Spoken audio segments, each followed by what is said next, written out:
I'd like to thank you for attending my session on designing responsively through design systems.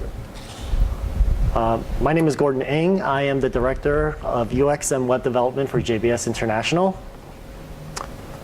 I just wanted to give you a little bit of information about JBS International. We are a federal contractor that provides technical and training services to our clients in the health and human services sector. Specifically, some of our clients are SAMHSA, NIH, ACF, just to name a few. We also do some work for DOJ and internationally for USAID. Within JBS, this is our web design and development team. Yeah, we're probably one of the larger teams here. Just to show you some of our capabilities, we cover digital strategy, website user experience, custom apps. We focus a lot on mobile and responsive web design. We also provide cloud and hosting because AWS is our partner. And we have a big focus on security accreditation, FISMA compliance. We focus on 508 compliance as well. And we also have a practice area within web analytics. So our session today is about designing responsively through design systems. I'm actually here to tell you about an experience that we've learned through a set of processes that we adhere to, which is mobile first, content first, and responsive approach. I don't want you guys to all take this as like the holy grail of approaches because we had to try out a lot of new tools and technologies, but we really quickly realized that there isn't a one-size-fits-all solution for responsive design and design systems in general. So what we had to do was adapt to a new set of processes that we created for ourselves. This set of new processes worked well with our client because we understood their nature and history of the project. And what tools you choose to use should be dictated probably by your project requirements, including schedule and costs, and what the team is comfortable using. And of course, what the client sees as deliverables. So let's get started.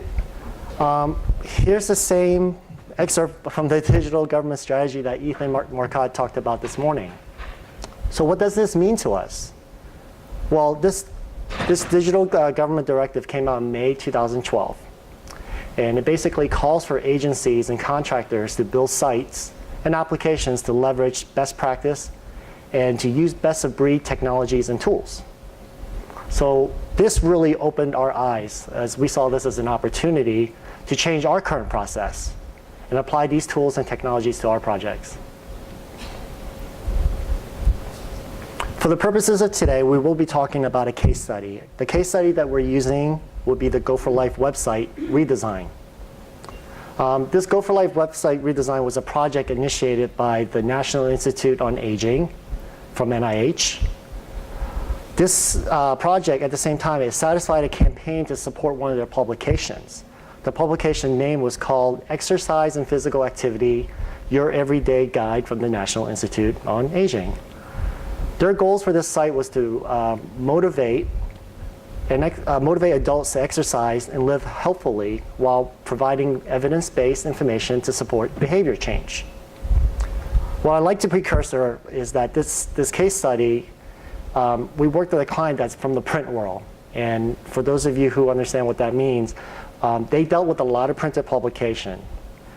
They focus on very fine detail with fixed layouts, widows. I think you guys get my point. And this site originally was designed in Drupal 6. And it was developed in 2009, and it was built to work under IE6 compatibility view. So right away, I'm already throwing out a bunch of restrictions at you. So again, the original objective of the project was to migrate from Drupal 6 to Drupal 7 to make the site responsive. Sounds simple enough, right? Well, the reality of the migration actually required the site to be rebuilt from the ground up if we were to think responsively at all. We started by asking a client if the first site that was built was actually even successful at achieving those original goals.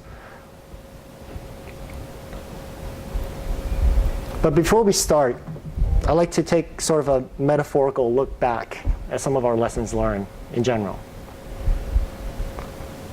So how many people here practice Agile or Kanban or any other methodology? Fantastic. How many people here still uses WATERFALL? Nobody? Okay. So unfortunately, WATERFALL is something that a lot of agencies, especially in the federal world, they actually can't get away from. They need one thing. I'm sorry, go ahead. WATERFALL? WATERFALL is basically, you have to finish one thing before you start the next. So for example, if we were to say, we need to design everything first, and then we develop after we do the design, and then after the development is the testing, it happens in a sort of a consecutive order. It's not iterative. So with it being Agile, what we're trying to do, and we're not completely Agile, but what we try to do is to do a hybrid Agile approach, where we can continuously work through all the various stages, but still be able to carry the project through to the end. So again, going back to WATERFALL, I mean, the notion that one thing needs to be completed before the next in design and development is actually very archaic and not applicable, not in today's world. You know, as simple as we think this methodology seems, you know, we still encounter the unexpected. You know, at the end, we often find ourselves literally drowning in something that we could have resolved earlier. And everything had to be pixel perfect. Does everybody know what pixel perfect means? Yeah. So pixel perfect means that we have to make sure that everything within the design has to look exactly like the way it would be once development is completed. You know, our clients would ask us, you know, can we make this box bigger? Can we move it over 10 pixels? Can we align that with that image? Can we fix the line break? Can we get rid of that widow like I was talking about earlier? That's not web. And we can't be pixel perfect all the time, especially if we're catering to all of these devices in all these various mediums and platforms and so forth. You know, they would ask us, you know, to design one or more design comps. And let's see here. And many times they would come back and they want to see a hybrid between the two. So this is another metaphor here. So we see these designs, and then they come back and they say, well, we want to create something different. Thanks, Mark. Appreciate it. And we end up with endless rounds of revisions. You know, in our world, we call that the Franken comp, I think, something like that, where we're putting a bunch of designs together that don't really work, and we're creating something that eventually becomes sort of a monster in its own right. So with all these rounds of revisions, they also have to be pixel perfect. So imagine all the various comps that we had to do after we've made all those modifications, and then we have to be pixel perfect for every single one of them. That's what they're expecting. And then at the end, when the design finally does get approved, we just zip up the files and send them to the developers. So that kind of answers your question earlier about what is WATERFALL, right? That's what they used to do. We used to do all the designs, and then we send them off to the developers, and then expect them to translate exactly what we did in the design. We can't wash our hands like that. I mean, it just doesn't work. This is not a knock on developers by any means. They are doing the best they can to interpret designs and the user experience. And without proper design guidance and collaboration, we cannot expect the final product to look or even function 100% like the original designs. So wait, we're not done yet. How will this look on mobile devices? Just only a few years ago, before all the responsive design talk, mobile was not even a consideration. You say mobile first, what I said earlier. They say ludicrous. Start with the desktop view first. And then we'll save mobile for phase 2. You know, we can hide things. We can, you know, put everything in the navigation like the way Ethan was talking about earlier. But, you know, better yet, what happens after the launch? You know, before the launch, we have a design, but we don't really have an enforced style guide in place. So then new styles emerge, new elements are created, and then when new content is added, the clients will ask, can we just change the style? Can we add a new style? What about another typeface? And add another color. Does it all really need to match? If you guys are designers here, you guys can really relate to what I'm saying. So what do we do now? How do we improve our workflow? This was our realization. We had to wake up. We need to explore different ways to achieve the same goals, but everything has to work iteratively and in parallel to make it more efficient, productive, and collaborative. And slow animation here. Does anybody know what a unicorn is? So I associate many of you as unicorns because when we were talking earlier, Mark had asked how many people here run a one-person shop or two-person shop. You guys are the unicorns. You guys are the talented individuals that make up these 1-2 people teams, and you have to do just more than design and development to make things happen. Now let's get back to our case study. Can I just ask, so Sure. you're saying you would do a template design without any development? Like a layout, basically? Yeah, I mean, the old process how we used to do things would be, we still follow some of it, but it's not as iterative, right? So you would do maybe wireframes, but the wireframes were a little bit detailed, and then you would go through your rounds of approval, and then when the client agreed that, okay, this is the wireframe that I wanted, then you move on to the design. And then we start creating full-page design layouts. And the design comps that you often get like through Photoshop or whatever it might be, those were the kind of deliverables that we made. And they were full-page design comps, home page, landing page, sub-pages, contact us pages, whatever it might be. We did all of those. So then you go through your rounds of revision, but it doesn't define all the pages within the website, clearly, because you would have to do hundreds of comps, especially for large-scale enterprise websites. So that's basically, does that answer your question? Yeah, that's crazy, yeah. Yeah, so we go through those rounds and rounds. That's why we're chasing our tails, right? Yes. So we're going through rounds and rounds of these revisions just to get it pixel perfect. Everything's exactly the way they see it. Yeah. So getting back to our case study, again, the client wanted to migrate the site from Drupal 6 to Drupal 7, but the migration was not the problem to solve in this case. What we had to do was present to the client that this site actually needed new content strategy, a new site structure and navigation, ways to improve site performance, and a UX and mobile experience. But however, in order to accommodate all of these items, we had to have a new design as well. And it took a little tug and pulling, but we finally got the client to agree on that.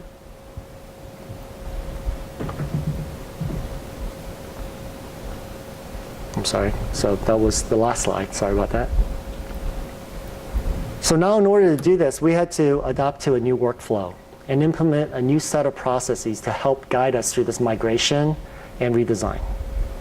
Ultimately, these processes will help us work more iteratively while creating an environment to become, again, more efficient, productive, and collaborative. This was our adapted workflow that we presented to the client. We start with Google Analytics, which helped us with the content strategy and the content audit. That led us to a content remapping, which then helped us reshape the information architecture. Then we created style tiles and sketching, and then finally the element collage. And I'm going to get into each one of these particular processes. But before I get further into the workflow, I would like to talk a little bit about how design systems aren't really about just design. Design system, as you can see, it works very intricately with content strategy and development. In most cases, we prefer our design systems to start with the content first. As you can see in each one of these circles, things are being worked iteratively. They're all interconnected. And this allows the content, the design, the development to be iterative to ensure that they are all on parallel paths. So we start with Google Analytics. This allowed us to help, we had Google Analytics installed because this was a website that we designed back in 2009. So having a rich history of analytics from 2009 to just last year, that provided a lot of baseline for us to use. And having the upper hand, it allowed us to understand the behavior of our users. A little information about our analytics. We knew that on an average, there were about 18,000 visitors per month. We knew that each one of these visitors spent about 3 minutes on the website. And we knew that there were 27% of these users were on mobile and tablet devices. Furthermore, we also know that they had nearly 7,000 My Go for Life accounts. And there were over 7,600 email subscribers. And in addition, they also had 3,000 Twitter followers. So you might ask, what do these stats have to do with anything? Well, these stats provide more than just numbers. I'm sorry. These stats provide more than just numbers. They're indicating what our users' behaviors are. They're letting us know what is working and what isn't. This is why these stats are important for our redesign. So then we compile our analytics with the various content groups on the site to conduct the content strategy and audit. This is Go for Life's current content map. Looks pretty complex, right? This content map is a diagram that depicts the relationship between content types. So without Google Analytics, the first impulse would be to, how do we rearrange these various content types based off of assumptions? But because we have insight from the analytics, we were able to quickly identify which page had the most page views and which areas have the most potential opportunities.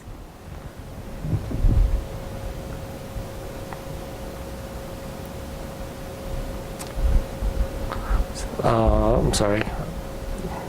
So this is just a zoomed in view so that you can kind of see how we broke down their content.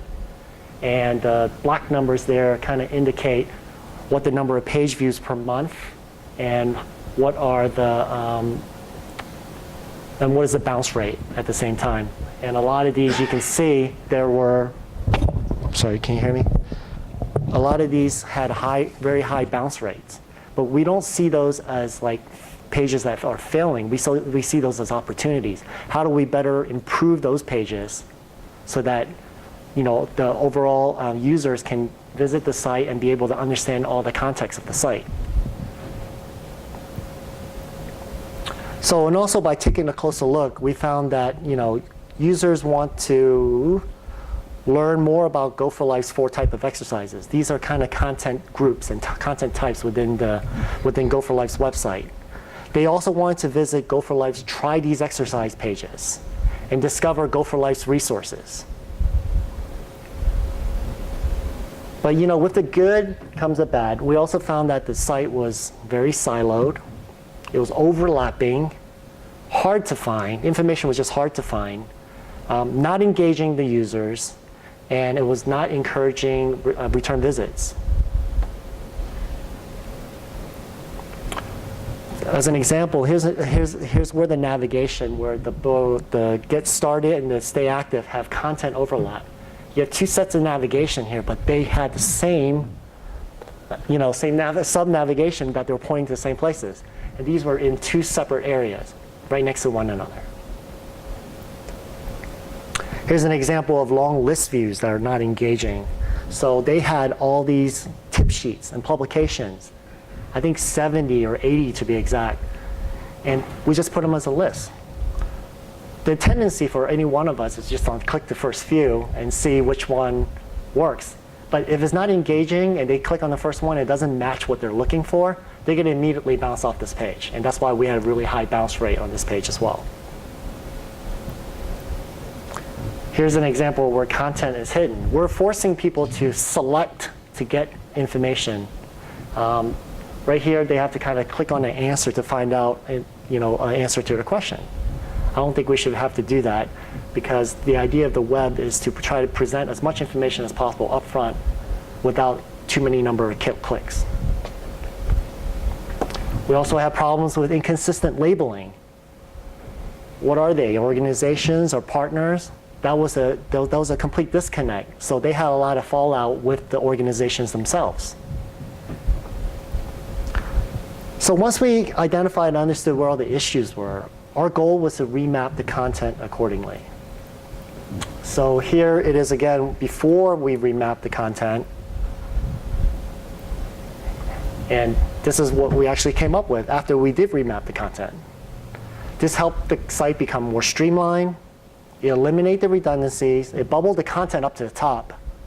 And then it increased the visibility and findability. This helps to group the content into manageable chunks to later help us facilitate the information architecture. So getting all those findings, we developed the IA. Here, the IA helped us coordinate and consolidate and organize content into relevant groups. In general, we streamlined and limited the number of items, especially on the navigation. We changed the labeling of the navigation to reflect the content that it contains. And is actually more action-oriented as well. And we reorganized the content to be more user-friendly. And finally, we also reorganized and prioritized the content within each navigation item to be more accessible to the user.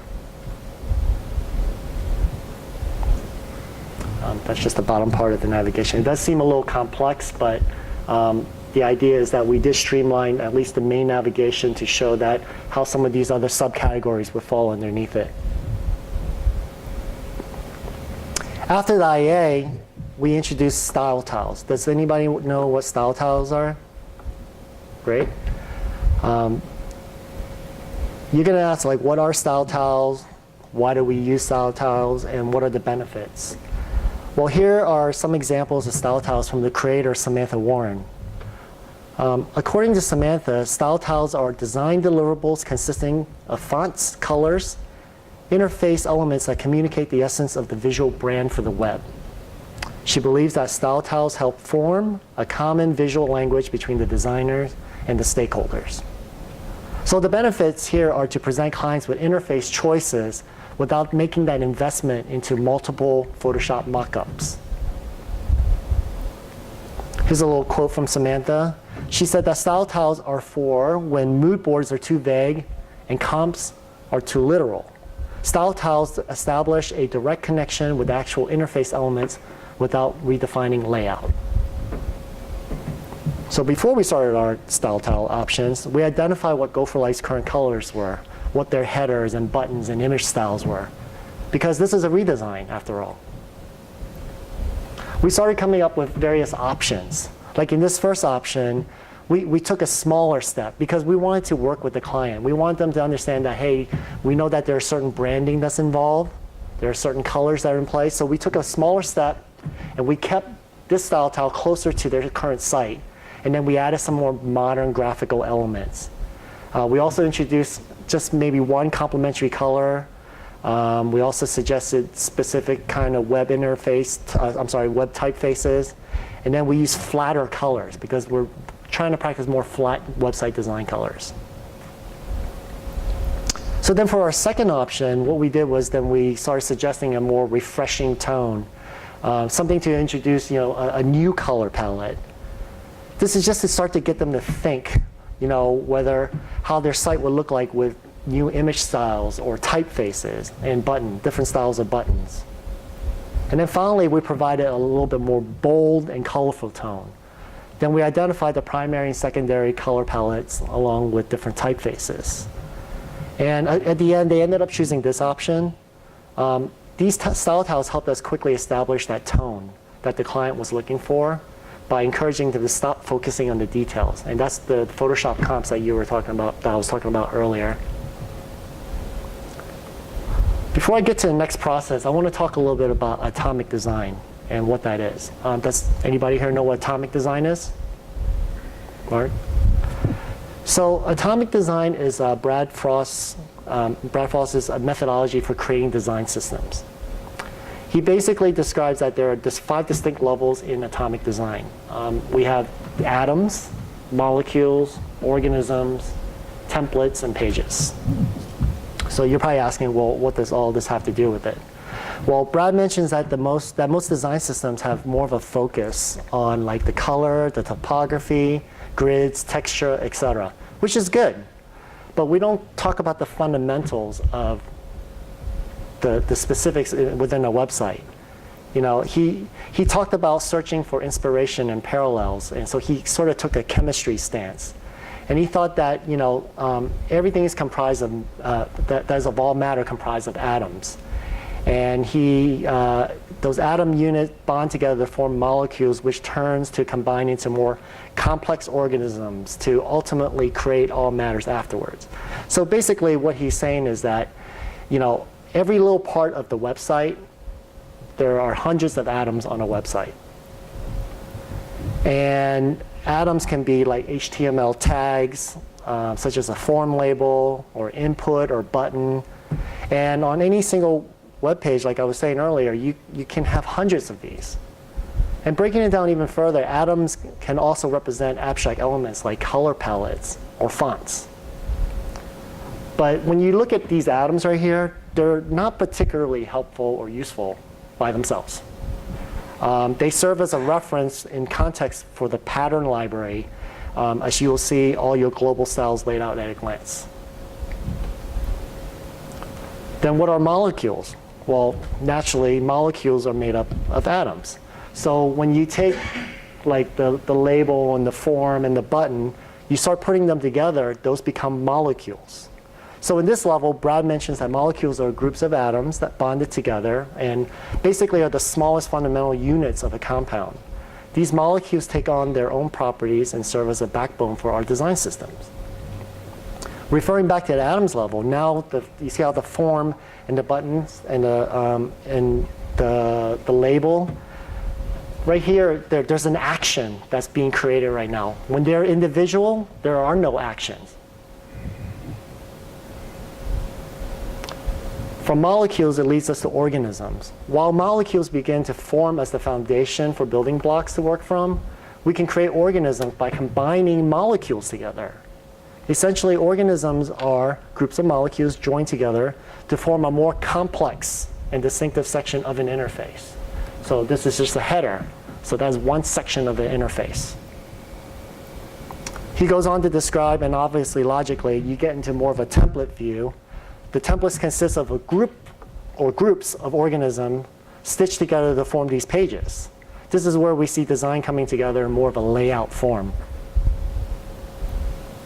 And ultimately, templates will become pages and become specific instances of templates.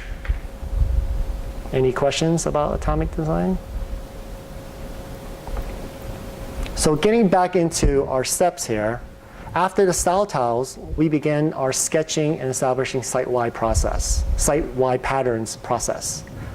Unlike traditional wireframing process, we found we focus on the hierarchy of elements versus the actual elements themselves, which keeps the conversation at a very high level. This process allows us to quickly define the global components and set up global patterns for the site. So here, sketching is basically the building blocks of design, is how we see it. And it goes beyond topography or color choices. Can you see that?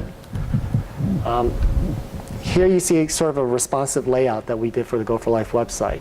We show how these elements would shift and resize according to what devices, or the common devices that would be on display. Then we worked on details of the sketching. Here's an example of a home page where we assigned a number system to label and define the hierarchy of the elements. This process quickly allows us to establish the site-wide patterns across the site. Let me show you another screen right here. So you see how we use the number system here, and we're just defining how each one of these particular organisms would work and how they actually repeat on some of these pages. Those are the site-wide patterns that you're going to see. And we only had to do a few pages to have them understand that, for example, like the promo areas, the headers, those will all repeat.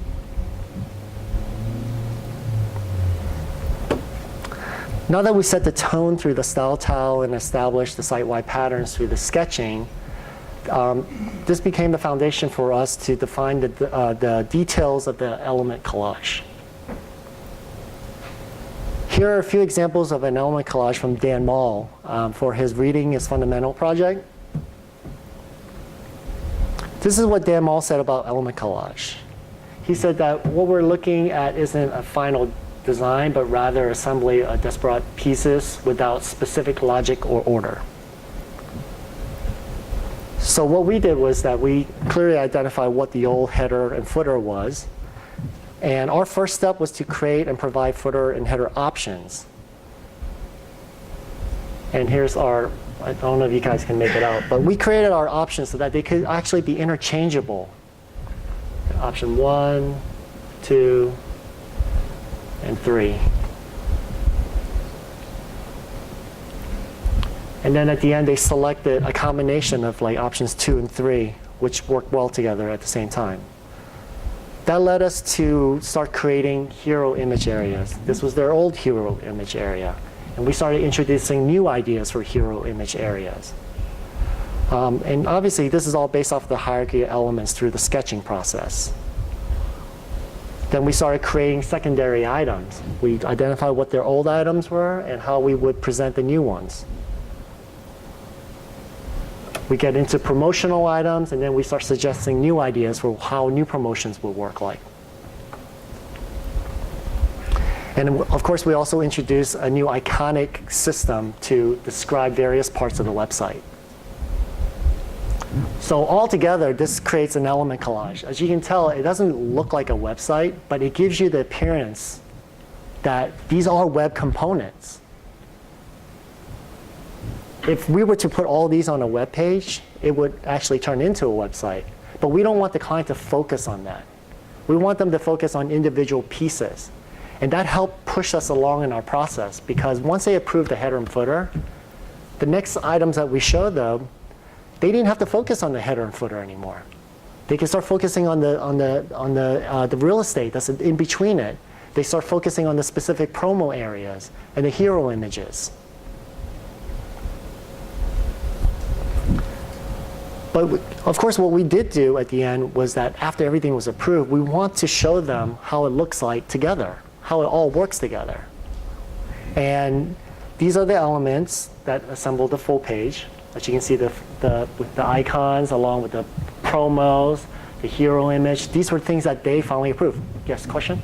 Did you ever get into this issue where, yes, these individual elements is the one we approve, but putting it all together is not what we want? Can we change?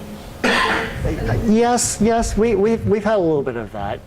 But one of the things that our designers are trained to do, obviously, was to make sure that through the design system that we were going to adhere to like a certain design approach.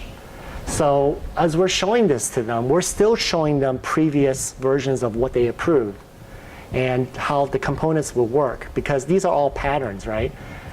What you're seeing down in the header and footer, obviously that's going to go through the entire site.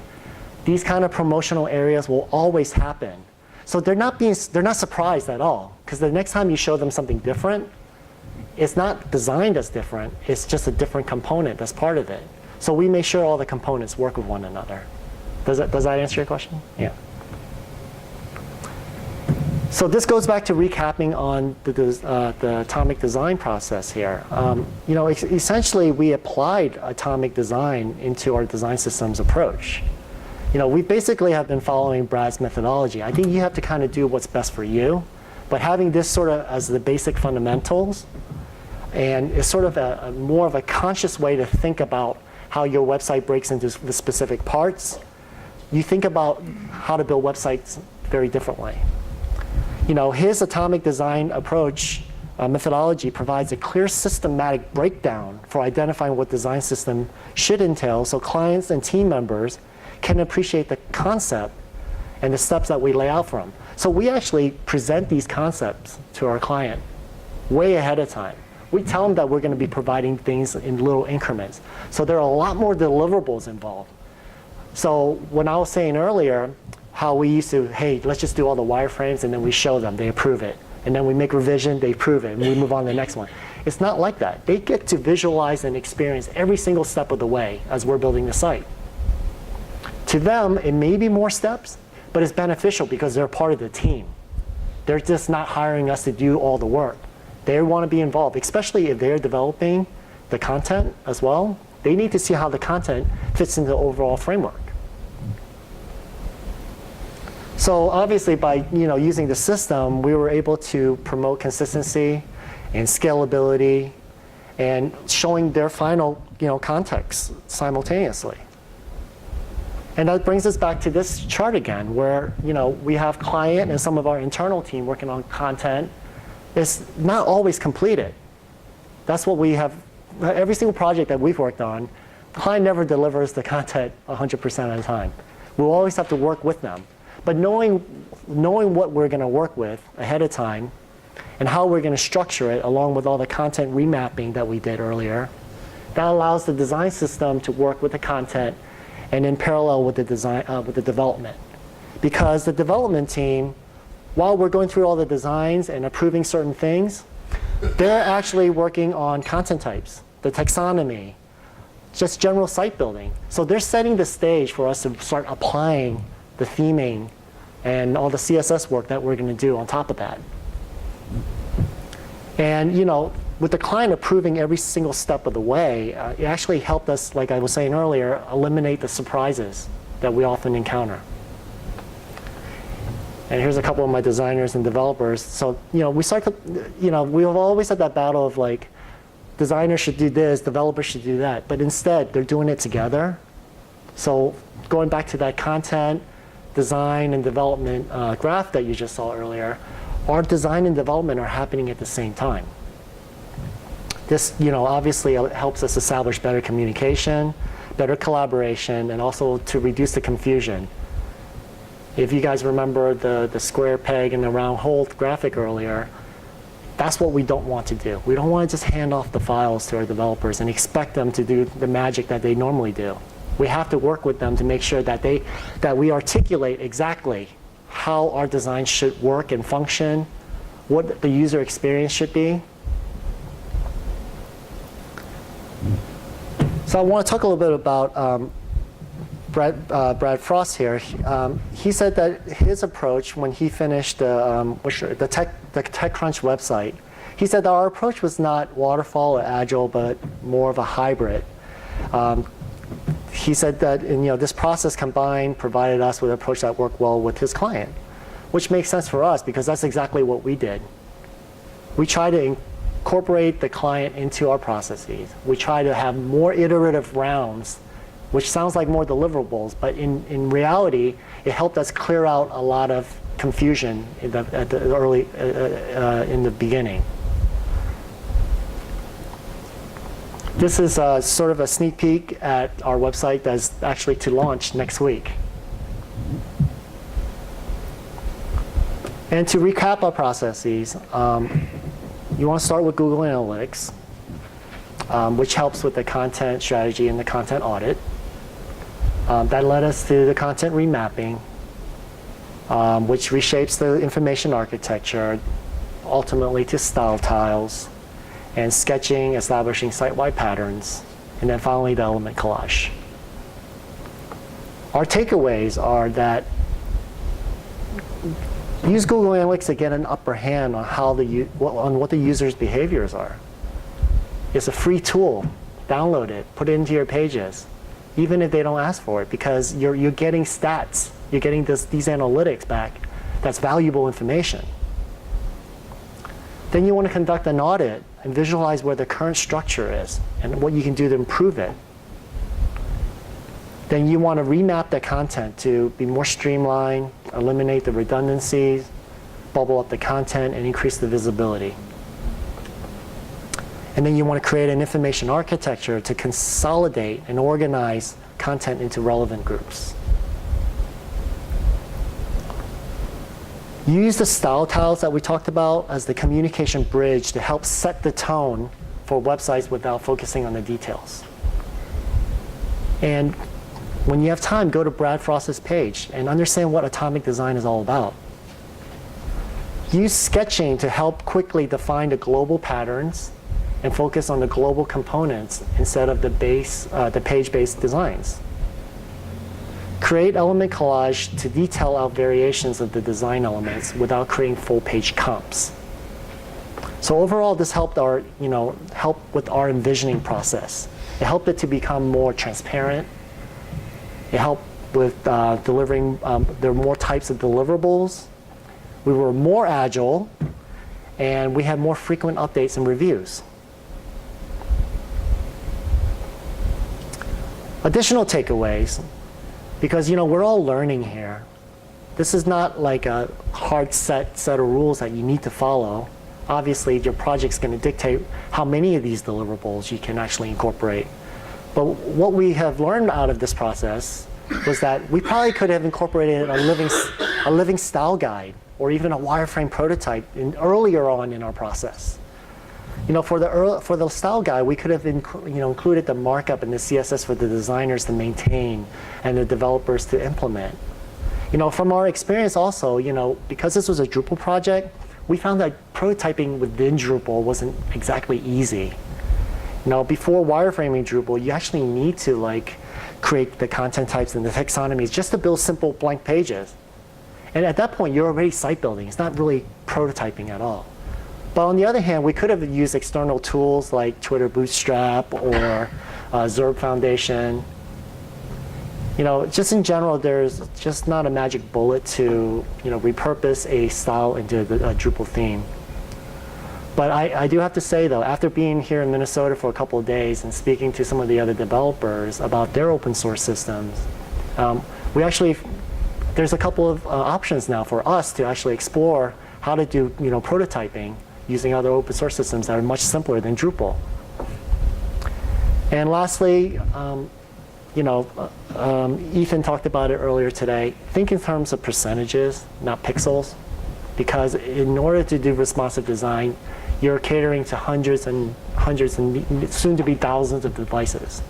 And percentages will allow you to not be device dependent. It will adjust accordingly. And design for the system, not pages. Don't create all these pages and expect the client to understand that. You have to design to what the system is. How does the system allow these pages to function? Here are some references, and I'll come back to this slide. But thank you for your time. Do we have any questions? Any questions? Are you going to make these slides available? Yes. Yes, I'll put them on GitHub or something like that. So I'll send out a link shortly. Yeah. What was the total time frame for your entire process? That's a very good question. We started this last, I think, October, and nearly a year. Okay. Yeah.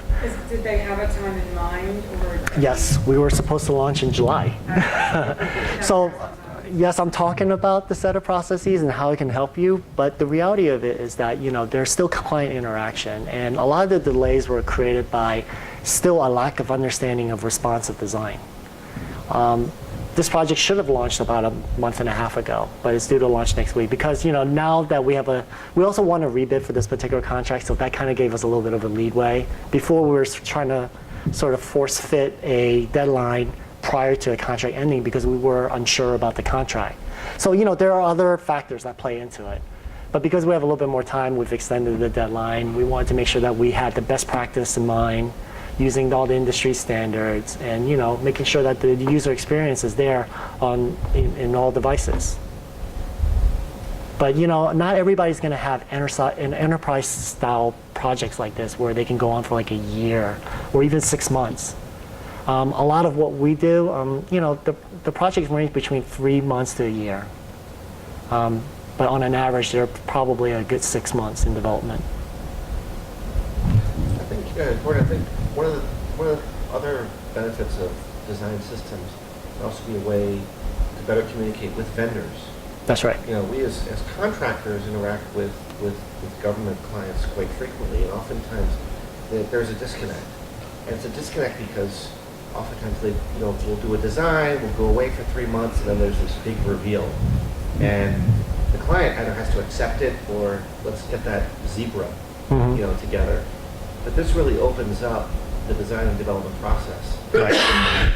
And it can be a useful communication tool when dealing with vendors. That's correct. Yeah. It's not, I mean, when you're talking stakeholders, it's not just always about the client. Who are all the players involved? So, you know, we ourselves are contractors, but sometimes we bring in vendors, we bring in the internal team, we bring in internal directors who represent the client, and we bring in the clients themselves. So understanding who your stakeholders are and getting the right people involved, that's key, especially when it comes to content development. Are there any other questions? What was the process of sort of explaining to a client that's much has had a lot of history with print layout and understanding that it looks exactly as something, and then getting it more to an atomic level and like pieces and the fact that maybe there might occasionally be a word that's by itself, but yeah. That's a great question. As I was saying earlier, this client was from the print world. The website originally came from a printed publication. And they were always thinking about, well, it's got to look a certain way. It's got to match the publication exactly. And we had to explain to them that the web doesn't work that way. We can make it look like that, but the reality of it, how is that going to responsively react as you're scaling down the browser to show them? They don't understand that. They think that everything will work perfectly and look exactly like the printed publication. So what we had to do to really kind of sort of talk them off the ledge about like the design, they had to give up something. And that was control over the fact that everything had to look like publications. They had to understand that things work responsively. And what we did was we actually demonstrated how this site looked like on all the mobile devices. Now, this site didn't look exactly like their publication either, because there were certain limitations when we first designed the site. But then we showed them how it was really tiny, it didn't respond, images are off to one page, there's like crazy scrolling that's going on with really tiny text. And then they finally got it. They understood that not every website can be looked at as a microscopic view like that. And the pinching and the expanding, you can't read that way. We have to read logically. I mean, even if you have to scroll, at least it's catered specifically to that device, and then you can get the content immediately. We had to explain to them that maybe a 400 pixel wide screen versus a 2000 pixel wide screen, how is your text going to be laid out according to that? So we actually demonstrated that to them. If I could also add, we started the process by proposing this new process to them. Right. So we made sure that they were part of the process from the beginning. Even choosing, well, how long should we give the design process to? How long should we give style counts to? And then it was meeting every single week. On Friday at 11 a.m., we'd have our meeting with the client. They'd come in. And I think it could have been improved, as Gordon was saying, if we had a real prototype that they could start to see the atoms and molecules and everything coming together. But it was... Yeah, we were very lucky. I mean, to be honest with you, we had a client that was really willing to work with us through all of these steps.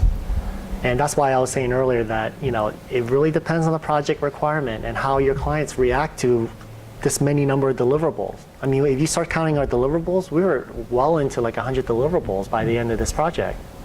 But their participation on a weekly basis, it really helped clear up any kind of confusion. This is what we're going to present. This is what we're going to present next week. And that's exactly what you're expecting. So when she was saying like, what will happen if I don't like some of the components together? There's not really a lot of that, because the way we were proposing the components, they were consecutively. They were put together consecutively so that you can kind of see everything as a whole. So we didn't run into many of those issues. But you do have to have a dedicated client, somebody that's willing to work with you through the various steps. So as a customer, like when we're going to get a new design and we're hiring someone to do it, so we should expect not just the desktop design, but the 3 levels of 3 versions, mobile, tablet and desktop. Like that should be just a given, right? Yeah, I mean, what we want to do more and more so nowadays is design mobile first, Right. because that's obviously where the trend is going, right? You want to start from the smallest device Right. and work your way up. In general, we do it because we're in the federal government business. A lot of them are still looking at it, on their desktop. So they don't understand how it starts from the mobile first aspect. You just have to show them Right. in that process. But once you get into it and you see how all the components sort of fall into this kind of a DOM order, how everything starts to break down and eventually become adaptive or responsive to a device, then they start getting it. But you do have to show them how it's going to look like from a mobile first approach. I think an interesting point, though, with this kind of design is it's the traditional approach of getting those 3 design comps is page in. And this approach is more inside out. So instead of starting with, well, what is it going to look like on mobile, or what is it going to look like in desktop, you're saying, what are the headers going to look like? And then what are the buttons going to look like? And then what are the labels? And really page inside out as opposed to outside in. Right. Mark? Tried working on pattern. Yeah, we're getting more and more into that right now. What Brad had talked about in terms of his pattern lab, that's exactly where we want to go. We were able to follow majority of his atomic design process, but we didn't incorporate every single aspect. But we're definitely going to get more into that. Yeah, question? You presented organisms like the header. You showed the 2 options. Did you show what each option would look like at different screen widths, different resolutions? Actually, for this particular project, we did not, because we had already kind of identified how it would break down initially within the site sketching. So we did not show them those at all. Yeah, but this was a mixture because we went in at it with sort of a mobile first approach, but because of the nature of the client, we had to kind of take some steps back. There's some give and take here in regards to how we present certain things. But the way the headers and the footers were designed, you can kind of tell that there wasn't anything restrictive that's going to keep them from collapsing. So I think they got that sense. And especially when we show them on mobile devices how other sites work, they get a sense of, well, at which point does like the hamburger icon come in and the mobile view comes in. So we did show them that. Any other questions? Well, thank you.